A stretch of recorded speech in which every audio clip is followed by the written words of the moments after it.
All right, so let's add Afterburn. Now that we have everything in order, you hit 8 on your keyboard to bring up your environment. You go to rendering and bring up your environment.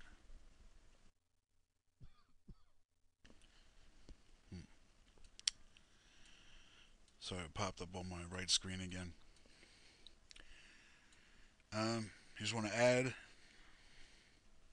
Afterburn. Double click that. Get things moving.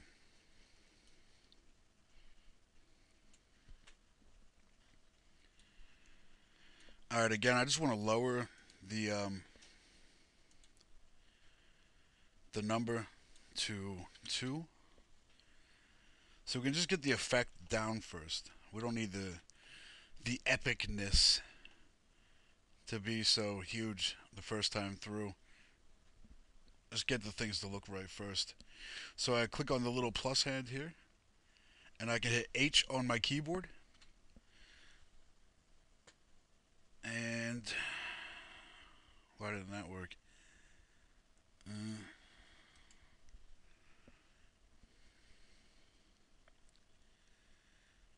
H test.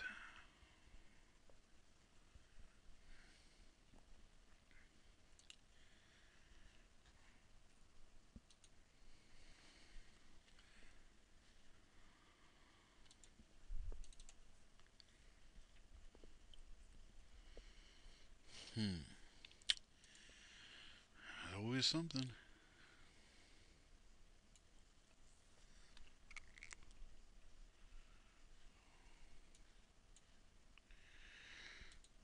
Fusion Works is running.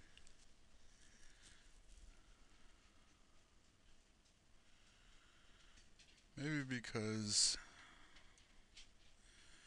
I renamed it.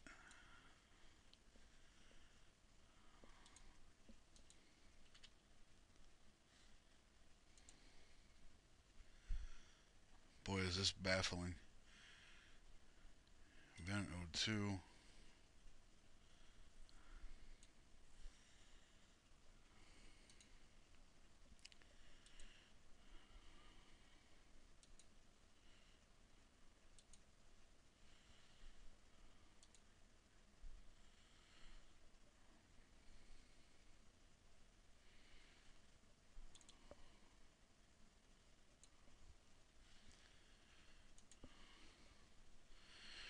Okay, see, it's reading it.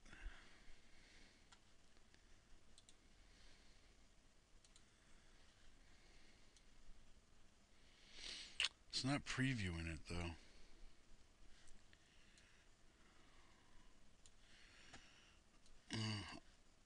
Maybe it's just I need to close out the thing. Alright, look, what I'm going to do is I'm going to save, and I'm going to reopen in the same spot. So give me a minute. Okay, I found out what the problem was. It was just a matter of layer issuing. Alright, issues with the layers. I had the debris layer turned off. Of course, I'm an idiot. So anyway, that's why we couldn't select this at first. Okay, so we'll minus that. We'll subtract that from the Afterburn selector, and now we will click on the plus hand, hit H on our keyboard to select, and we will get P Flow Afterburn, which is this one. We will rename it to Trails. It should update automatically in here. Trails.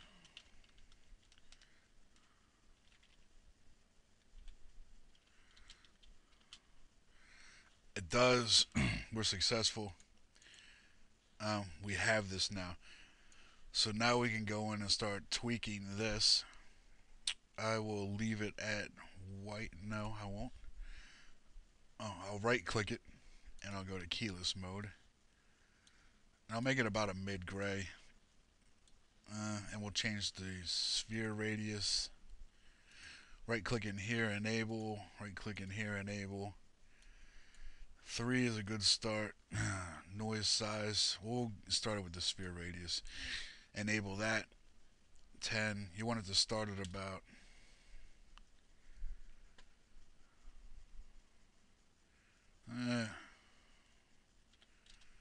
5. 5 is good. It gives you a default of 10% variation. I usually switch that to 50 or about 100.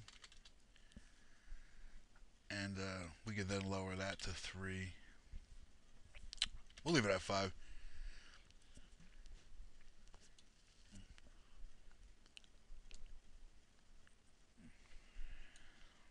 And we hid. Oh, no, we didn't. Do we hit that? You know, we better take it to 3, otherwise we'll lose some of the smaller objects that are being rendered.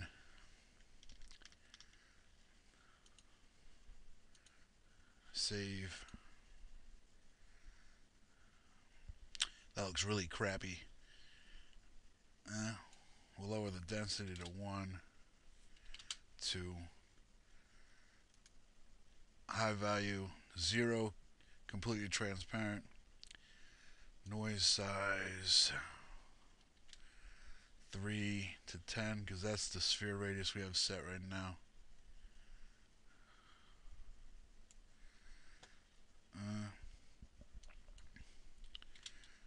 I go to 20. Bring this back down to 10. 5.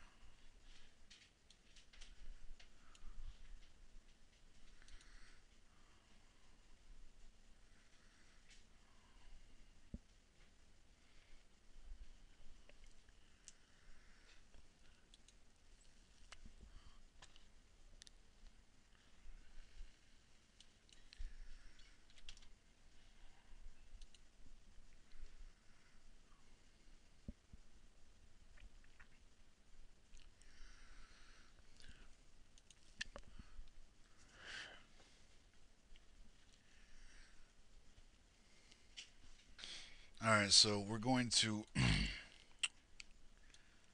Well, first I'm going to turn off the preview just real quick. I'm going to lower this to 1. Turn that back on. See if that looks any better. And it is starting to look better.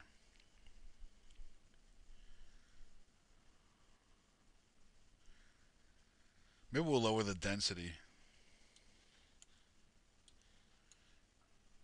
We'll raise the sphere size to 7.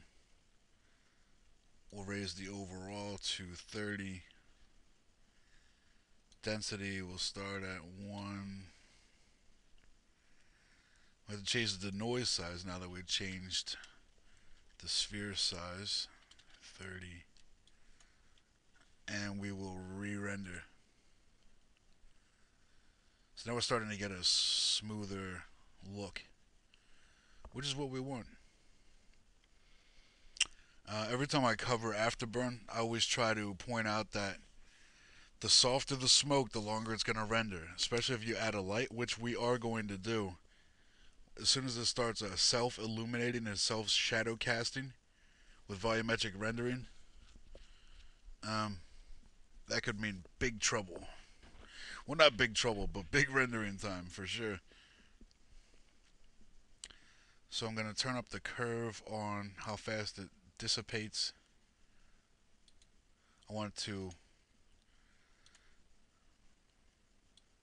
go away a little quicker.